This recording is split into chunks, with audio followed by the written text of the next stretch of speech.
আলহামদুলিল্লাহ বাগানের পাঁচমিশালি শাক উঠিয়ে আজকে রান্না করছি।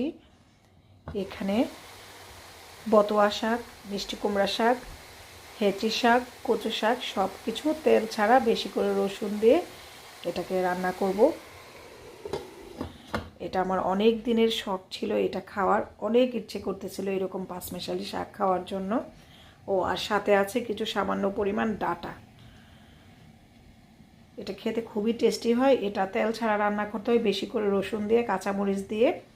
তো এখন এই শাকটা রান্নার জন্য বেশি করে আস্ত একটা রসুন কুশ ছাড়িয়ে নিলাম, আর এখানে কিছু কাঁচামরিচ দিয়ে দিলাম। এখন এগুলাকে এই হামানদিস্তায় থেতলে নিয়ে এই শাকের মধ্যে দিয়ে দিব। তো এগুলোকে থেতলে নেই, কিন্তু রসুন থেতলে নিলাম, এখন শাকের মধ্যে দিয়ে দিব।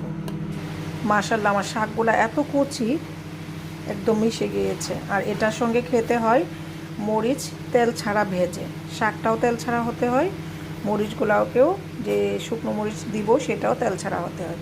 তো ঠিক আছে, আমি শাকটা রান্না করে নিই। আর যারা কখনো খান নেই তারা একবার এটা এরকম করে তেল ছাড়া শাক খেয়ে দেখবেন এটা কতটুকু টেস্টি হয়। আমার যে শাকটা আমি তেল ছাড়া রান্না করেছি, আমার বাগানের বতুয়া শাক এবং পাঁচমিশালি শাক, এটার সাথে মরিচ এখন তেল ছাড়া ভেজে নিচ্ছি।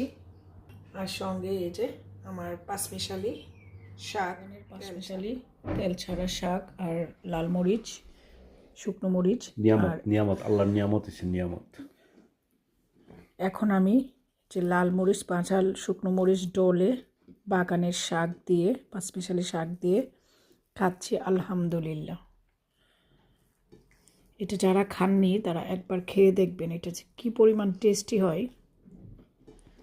বাগানের অর্গানিক সারমুক্ত নির্ভেজাল শাক, তাও আবার পাঁচমিশালি, খুবই আমি মাশাআল্লাহ।